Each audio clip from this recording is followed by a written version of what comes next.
on 0800 047 3614. The price is fixed as of today, so you won't have to worry about rising prices.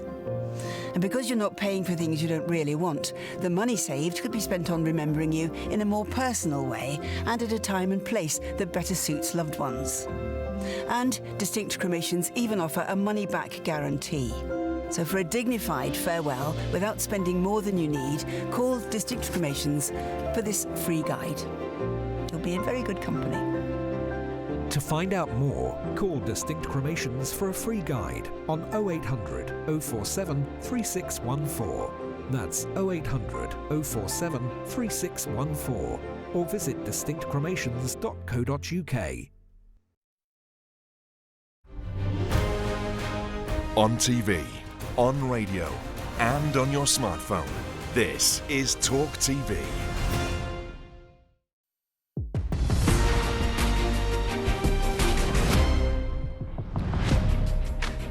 A very good afternoon to you and welcome to the show. I'm Vanessa Feltz. This is what's coming up. Dissident Republicans claim to have information about police officers in Northern Ireland after a major data breach involving thousands of officers.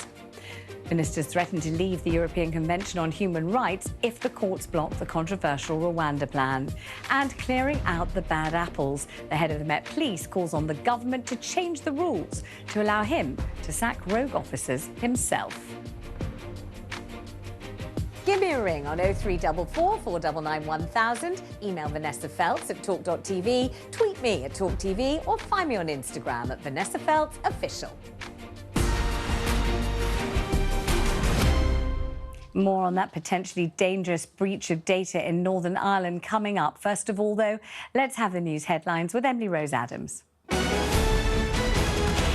Talk TV News at 5. Thank you, Vanessa. The Chief Constable of the Police Service of Northern Ireland says he's deeply sorry for the industrial-scale data breach, but insists that he won't quit. Simon Byrne is coming under increasing pressure as hundreds of police officers voice fears for their safety after sensitive material about officers was accidentally published online. Up to 40 officers at MI5's headquarters in County Down are reportedly among the 10,000 names involved in the mistake earlier this week, with moves underway to ensure their protection. An early worst-case scenario that we have been dealing with is that third parties would attempt to get this data to intimidate, corrupt, or indeed cause harm to our officers and staff. We are now aware that dissident Republicans claim to be in possession of some of this information. The number of people waiting to start routine hospital treatment in England has reached a new record high. In its quarterly release of data, NHS England said 7.6 million people were waiting to start treatment. That's up from 7.5 million in May. And it's also the highest number since records began in August 2007. Tim Gardner, Senior Policy Fellow at the Health Foundations, told TalkTV the waiting lists could get even worse soon. Yes, there was an expectation that it would get worse before it started getting better. Actually, we've got to balance that with an expectation that we would see lots of the people who either didn't come forward for treatment during the pandemic or couldn't access services, that quite a lot of them would come flooding back onto the waiting list, and we haven't really seen that happen yet. And so actually what's really driving this is so far at least, is lower levels of productivity than has been expected, as well as some impact from the current industrial action. Well, Wilko stores are staying open for now, despite the chain's collapse, putting around 12,500 jobs at risk. The chain has been unable to find emergency investment to save its 400 shops across the UK. The chief executive says he left no stone unturned in trying to save the business. And like many high street retailers, Wilko has been hit by inflationary pressures and supply chain challenges. At least 36 people are now known to have died in wildfires on the Hawaiian island of Maui. Large areas have been completely destroyed and thousands are left homeless. The state of emergency has been declared and more than 2,000 people have spent the night in shelters. These locals can't believe the destruction they've seen. We just had the worst disaster I've ever seen. All line is burnt to a crisp. I was the last one off the dock when the firestorm came through the banyan tree, and took everything with it. And I just ran out to the beach and I ran south and I just helped everybody I could along the way. A number of migrants have been pulled from the water in the English Channel during a rescue operation by the Coast Guard. The Royal National Lifeboat Institution says some casualties were found to be in the water but are all believed to be accounted for. It comes as the number of migrants who've arrived here on small boats in the last 5 years has surpassed 100,000. And Virgin Galactic has launched its first ever space flight for tourists.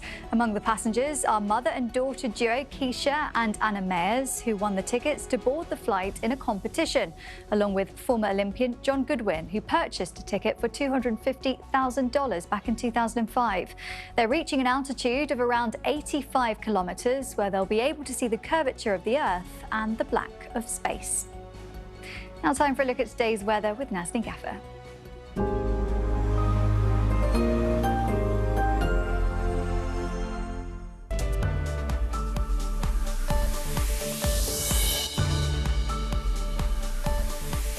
Times Radio sponsors TalkTV weather. Hello. We saw some beautiful summer sunshine across much of the UK today, although the southwest was rather cloudy and there were a few heavy showers across parts of the northwest of England and Wales. But it's back to square one again as we head into tonight, as we do see rain arriving across parts of the west and spreading eastwards, with some heavy downpours expected across parts of Northern Ireland, where the Met Office do have a warning out for tonight for the heavy rain there. And that rain also reaching up towards parts of Scotland, northern England, the north and west of Wales through the night too. Becoming quite murky around western coasts as well. And western areas will feel quite fresh compared to last night, but the east and central areas of England in particular will have a muggy night. Then tomorrow, that rain clears up towards the Northern Isles of Scotland, so mainland Scotland becomes brighter, but for many areas it's a case of sunshine and showers, particularly out towards the west. But it will still feel rather warm towards parts of the east, where it will be mainly dry. Western areas will feel fresher. And heading into the weekend, this swirl of low pressure gets ever closer. That means we are going to be seeing sunshine and showers for most of the weekend, some of which could be quite heavy and thundery in places.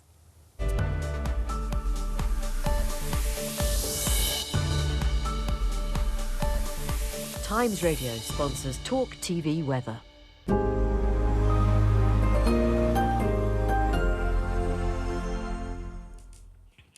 Many thanks to Emily Rose and to Nazanin. Let's move straight to our top story. Dissident Republicans are claiming to be in possession of information about police officers in Northern Ireland.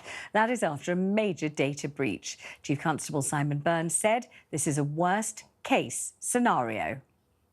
An early